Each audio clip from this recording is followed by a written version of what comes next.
நல்லா விசாரிச்சனா அவ அப்பா அவ அம்மா. அவங்க அப்பா ஒரு சாதாரண ஹெட் மாஸ்டர்.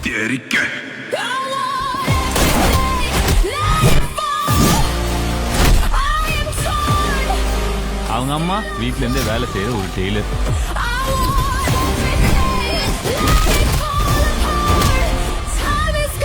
அந்த பொண்ணு அப்பா அம்மாவோட வீட்டுலனா இருக்கா.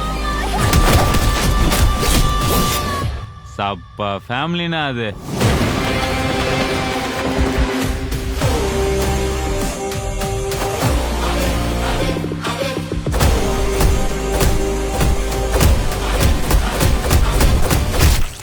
கராத்தே மாஸ்டர் பொண்ணா?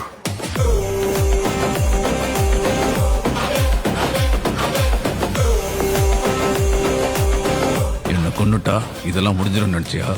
எனக்கும் மேல ஒருத்தர் இருக்கான், அவன் கண்டிப்பா உங்களை தேடி வருவான்.